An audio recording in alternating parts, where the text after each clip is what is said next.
resolviendo el día de ayer. Adriana, por favor, ¿puedes grabar el día de hoy más para que les pueda compartir al grupo 27? Gracias, te agradezco, Adriana. Ok.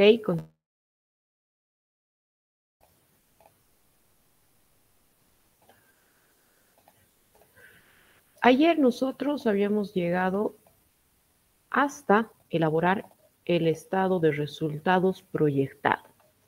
Sabemos que primero debemos elaborar el estado de resultados proyectado porque la utilidad después de impuesto es un insumo para iniciar el flujo de caja del proyecto.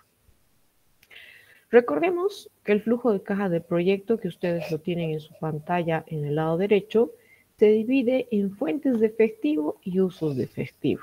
La relación de ambos nos da el flujo neto de caja del proyecto. ¿Ok? Empezamos entonces y lo que debemos hacer es pasar la utilidad, ya voy a colocar ahora las siglas, la utilidad después de impuesto en fuentes de efectivo. Vemos que el primer año, que es el 2023, se ha generado 289.950. Voy a borrar. El segundo año se ha generado 340.800 y así sucesivamente vamos pasando al flujo de caja del proyecto hasta el quinto año, que es 655.441. Hasta este momento lo único que hemos hecho es pasar la utilidad después de impuesto. Sabemos que el flujo de caja del proyecto relaciona fuentes de efectivo y usos de efectivo. Entonces nosotros nos debemos deshacer de esas partidas que no representan efectivo. ¿Cuáles son esas partidas?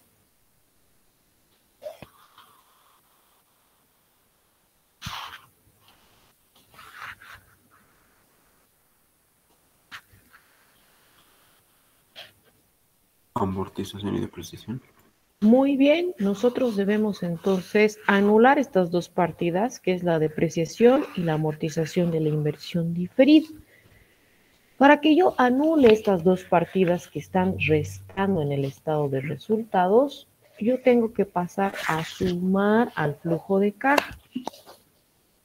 Entonces, si tengo que pasar a sumar, lo paso a fuentes. Muy bien, ya sabemos entonces por qué colocamos la depreciación,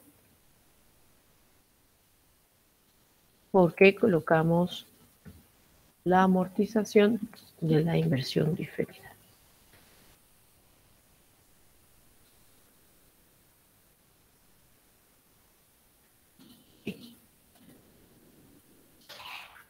Debemos tener mucho cuidado al momento de pasar al flujo de caja, porque recordemos que el flujo de caja inicia en el periodo 0 y el estado de resultados inicia en el periodo 1. Las razones ya les había explicado, solo ahora les pido que tengan mucho cuidado. Hasta este momento, lo único que hemos hecho es pasar al flujo de caja del proyecto la depreciación y la amortización de la inversión diferida. Por favor, un momento.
Gracias por su paciencia. Con ese clima ya se siente las fiestas de fin de año, ¿o no? Estimados, ¿está lloviendo por sus casas?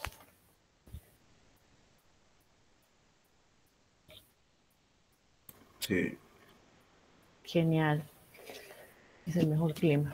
Ok, una vez que hemos colocado estas tres partidas, ¿qué nos tocaría hacer? Ustedes pueden empezar a trabajar con el capital de trabajo o directamente lo que hacemos es colocar primero las inversiones en usos de efectivo.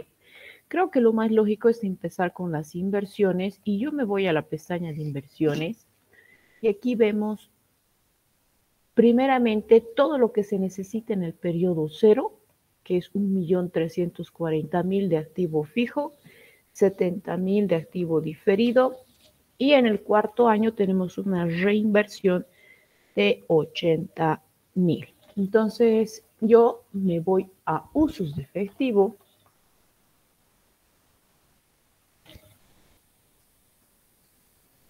Aquí vamos a poner total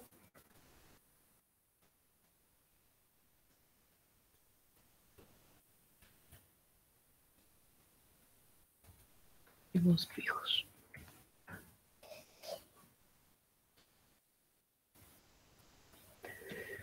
Ok, tenemos entonces la inversión fija en el periodo cero, 1.340.000. No olvidar que necesitamos reinvertir en el periodo 4, 80.000 bolivianos para equipos de computación. ¿De dónde hemos sacado esa historia? Acá.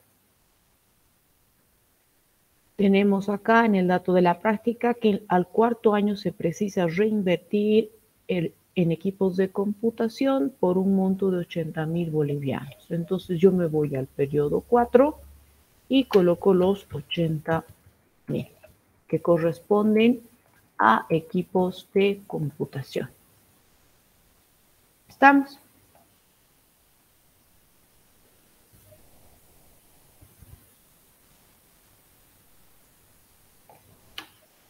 En lo que respecta a inversión diferida,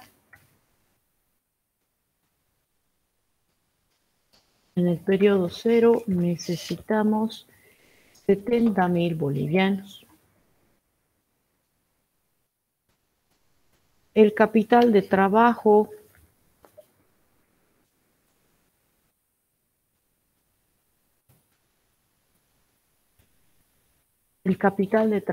inicial lo tenemos en la práctica también, es de 70.000 bolivianos. Eso también se tiene que considerar en el periodo cero. Nosotros sabemos que el capital de trabajo puede aumentar o puede disminuir en función, el ejercicio anterior hemos hecho en función de las ventas. ¿Por qué? Porque era el único dato que teníamos de ingreso operativo. Ahora ya tenemos los datos, por así decirlo, divididos. Entonces, lo que nosotros vamos a hacer es la misma lógica, ver incremento o disminución de capital de trabajo, pero ahora en función de la demanda solamente de alumnos por año. Entonces, yo me voy a la pestañita de capital de trabajo, que no es más que un cuadrito de 3 columnas, y lo que vamos a hacer es determinar el capital de trabajo en función a la demanda de alumnos por año.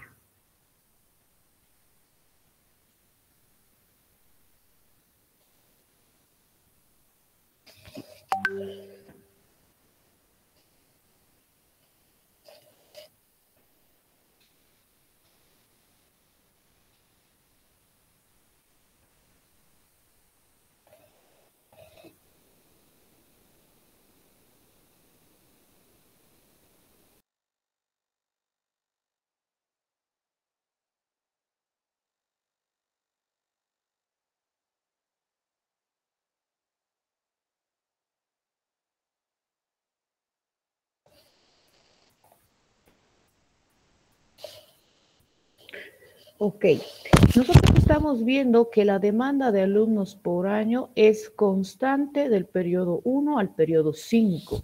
Esto lo he debido hacer para facilitar el examen final a sus compañeros. Entonces, va a haber movimiento de capital de trabajo, estimados. Yo en el periodo 1 he iniciado con un capital de trabajo de 70.000. Nosotros hacíamos una simple regla de 3 para determinar incremento o disminución de capital de trabajo.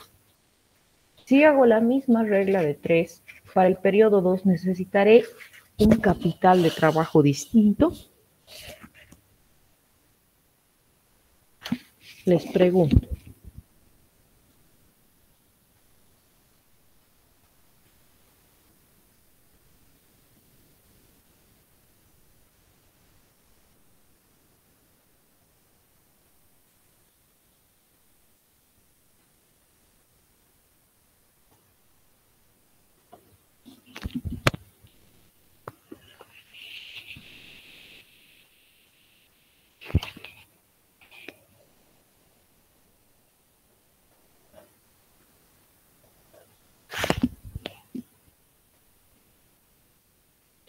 Aquí lo único que les estoy colocando es que si tengo el dato, yo debo trabajar directamente con la demanda para definir si necesito más o menos capital de trabajo. Eso para que no se confundan en relación al ejercicio que hemos hecho la primera clase práctica.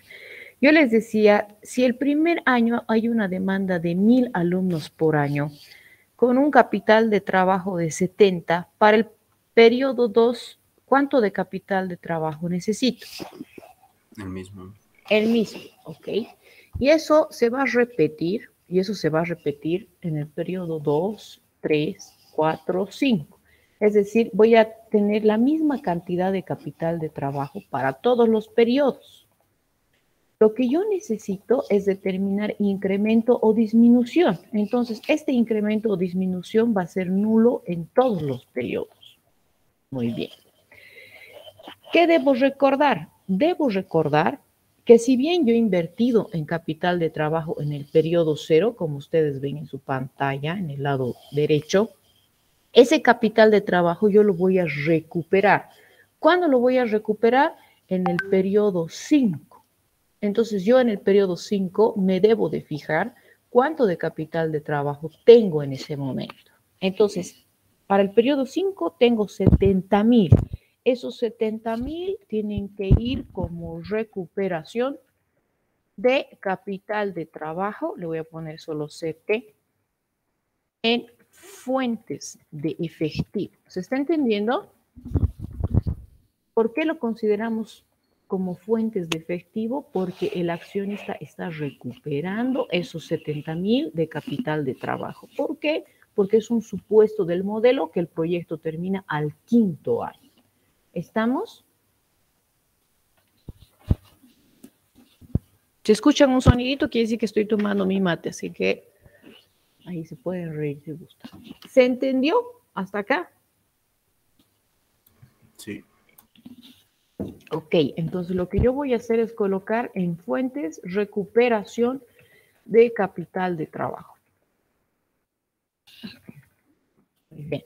¿Cuándo voy a recuperar el capital de trabajo y cuánto voy a recuperar? Siempre debo de considerar del periodo 5 este nivel de capital de trabajo. Para este caso es 70.000, solo para este caso exclusivamente. Entonces yo tengo que considerar el capital de trabajo que está en el periodo 5, que es 70.000, y tengo que considerarlo como fuentes de efectivo. Muy bien. ¿Qué más vamos a recuperar?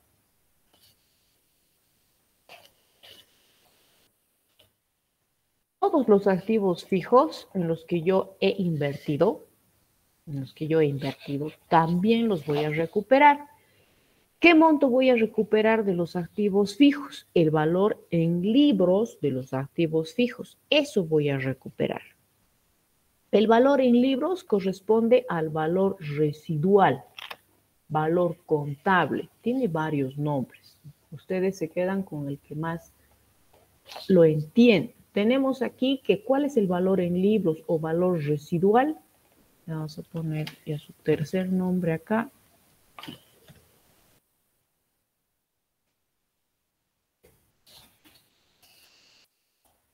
Entonces, valor en libros, valor contable, valor residual, ya tienen variadito.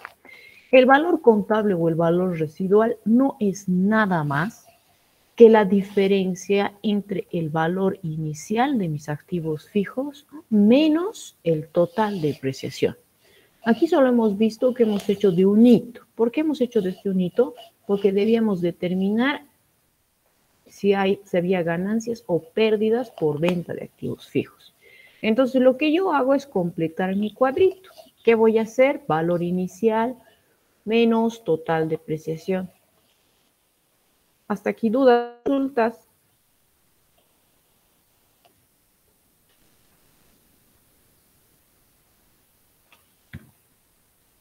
Está claro.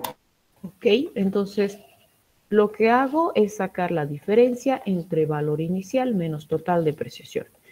Muebles y enseres tiene un valor inicial de 100,000, total depreciación por los 5 años, 50,000.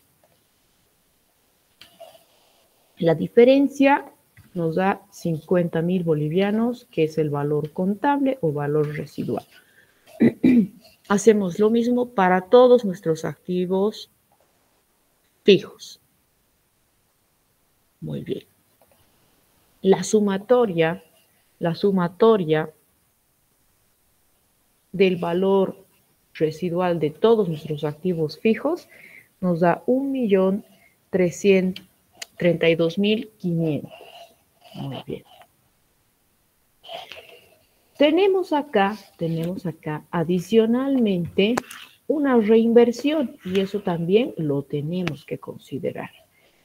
Tenemos reinversión en equipos de computación 80,000 y solo se ha depreciado un año 20,000. La diferencia es 60,000 bolivianos. Entonces, el valor residual total es la sumatoria de 1.032.500 más 60,000. Muy bien. Entonces, yo debo de considerar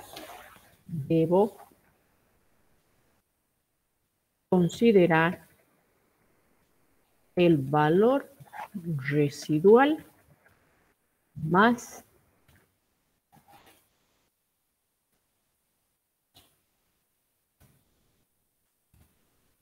mejor dicho, incluyendo la reinversión.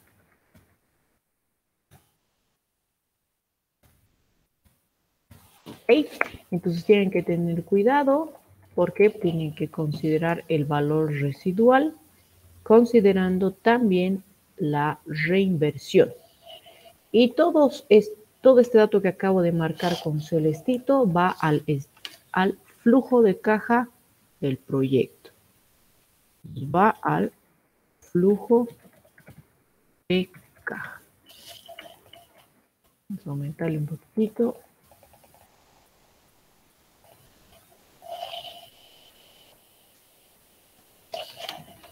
Muy bien, nos vamos entonces al flujo de caja y vemos que la recuperación de activos fijos, o también conocida como valor residual, es de 1.092.500.